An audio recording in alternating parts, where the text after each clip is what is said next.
Let me start with you, Rahul Eashwar. The contention that's been put forth by the Muslim side is you are now, by admitting this plea, by saying it's maintainable and that it does not violate the Places of Worship Act, you are basically opening a Pandora's box.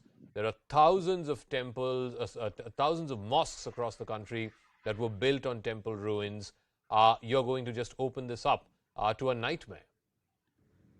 Sakaji, 3 points. One, Will Durant said it rightly, the famous historian, that the conquest of India was the bloodiest story in human history. One. Second point, but we all understand that we cannot take revenge on history. Pujaniya Sarsang Chalak Mohan Bhagawatji rightly said, we cannot take revenge on history. Sadhguru Jaggi Vasudev said, we cannot take revenge on history. But at the same point of time, we need to have consensus and reconciliation regarding some spaces. Pujaniya Sarsang Chalak Mohan Bhagawatji pointed out that we cannot search for shivling under every mosque. At the same point of time, Gyanvapi, Mathura are very sensitive spaces. These are extremely important, significant Janmasthans or irreplaceable birthplaces of Hindu deities or avatars or incarnations that we need to talk about. But I understand and respect the inhibition of our Muslim brothers, especially regarding 1991 Place of Worship Act. That's the reason why moderate voices from the believers community, Hindu community, have only been asking for adding of more places like Gyanvapi or Mathura. It cannot be an endless list. Yes, there may be a fringe which speaks about 40,000 temples reclamation. We all understand that that is not realistic, that is not pragmatic, and that is not to be done. All the senior sober voices have called for these 3 places, Ayodhya, Kashi and Mathura, because they are Janmasthans. And just one last point, had Father of the Nation Mahatma Gandhi been alive, what would have he done? Let's think about it. He would have called for a Hindu-Muslim unity meet. He would have sung Raghuvati Raghava Rajaram Ishwar Allah Tero Naam,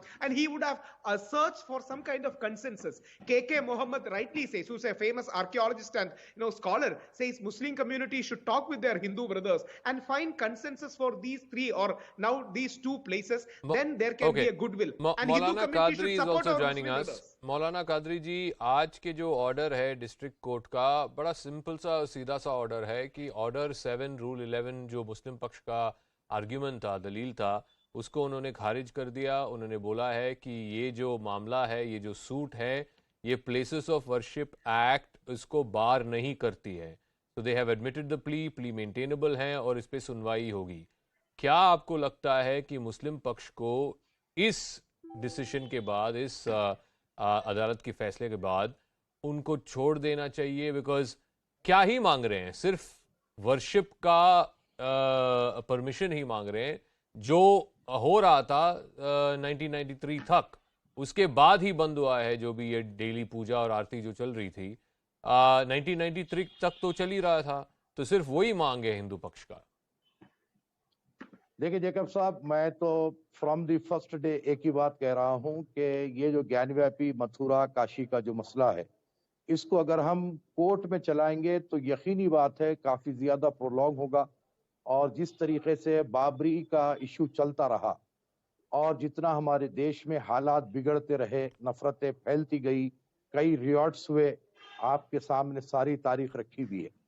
जब से ये ज्ञानव्यापी का issue raise हुआ, मैंने यही कहा कि हिंदू धर्मगुरु और मुस्लिम धर्मगुरु आपस में बैठे, संवाद करें और अपने देश के सौहार्द को बरकरार रखें, भाईचारगी को बरकरार रखें.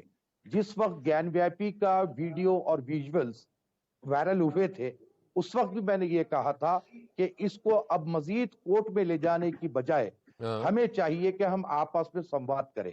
देखिए सर, हिंदू मुस्लिम इस देश में ऐसे है जैसे कि जो है गंगा जमुनी तहजीब. ये सिर्फ जबानी जमा खर्च से कुछ होने वाला नहीं है. आज का जो कोर्ट का ऑर्डर है और जिस तरीके से जश्न मनाया गया, ठीक है, उन्होंने अपनी अपील दाखिल की थी और आज उनको सुनवाई के लिए अपने एक्सेप्ट किया गया और अंजुमन की जो है बिल को जो है रिजेक्ट किया गया. लेकिन इसके बाद भी कितने विकल्प है, हाई कोर्ट है, सुप्रीम कोर्ट है. तो ये जो मामला चलता जाएगा. तो मेरा अपना सोचना और समझना ये है कि इस पर सिर्फ और सिर्फ राजनीति की रोटियां सेकी जाएगी और देश का जो है घाटा होगा, देशवासियों का घाटा. लेकिन मौलाना साहब, तो ये आप दोनों चीजें बता रहे हैं. आप ये एक तरफ आप ये कह रहे हैं कि जो मुस्लिम पक्ष है, ठीक है, अभी वो परमिशन मांग रहे हैं, हिंदू पक्ष की प्रार्थना हो जाए, पूजा हो जाए, ठीक है, भाईचारा होना चाहिए, संवाद होना चाहिए. और उससे मामले का सुलझ निकल सकता है। लेकिन दूसरी तरफ आप ये भी कह रहे हैं कि हमारा बाकी विकल्प हैं, हम सुप्रीम कोर्ट जा सकते हैं, हाई कोर्ट जा सकते हैं, राजनीतिक रोटियां सेक रहे हैं लोग इस पे। मतलब दोनों सही नहीं हो सकता ना। आप एक पोजीशन लीजिए डिबेट पर, या तो आप मानते हैं कि आज का फैसला गलत है, या आप मानते हैं कि आज का फैसला ठीक है, और अगर सही है तो सब लोगों को बैठ के कुल मिला के नतीजे का हल निकालना चाहिए। नहीं जेकब साहब, मैं कोर्ट के फैसले को सही या गलत नहीं बतला सकता। मैं ये कह रहा हूं कि अंजुमन के पास यह विकल्प है, लेकिन मैं उसकी तायद में नहीं हूं। ना हिंदू पक्ष जो कोर्ट को गया है मैं उसकी तायद में हूं। मैं ये चाहता हूं कि हिंदू धर्मगुरु, मुस्लिम धर्मगुरु बैठे, आपस में विचार विमर्श करे और इस मसले का सॉर्ट आउट करे, ताकि हमारे देश की गंगा जमनी in how it came to the understanding of the observation that according to the court this is not barred by the Places of Worship Act 1991.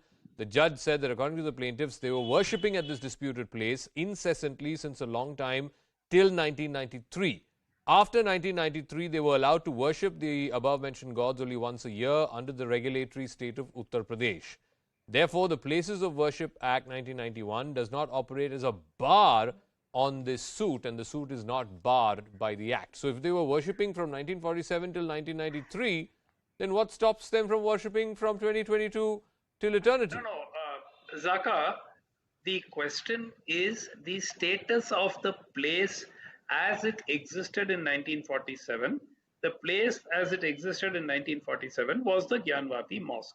So therefore, the basic purpose of the Places of Worship Act is to prevent such situations and such issues from arising, which can alter the status. Now, let us by going further with this particular case, what are we trying to do?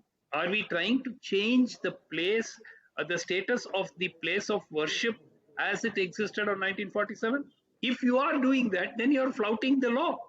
The law is very clear. The act is crystal clear.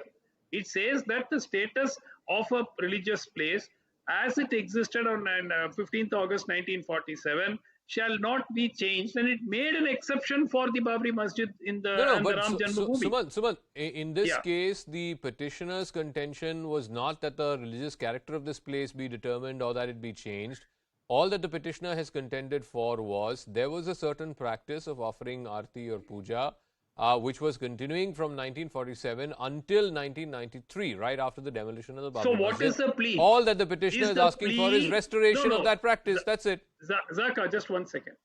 If the plea is limited to going back to the status quo as it existed before 1993, but after 1947, and there is a complete acceptance that the status of the place of worship is not attempted to be changed, then there may be a case.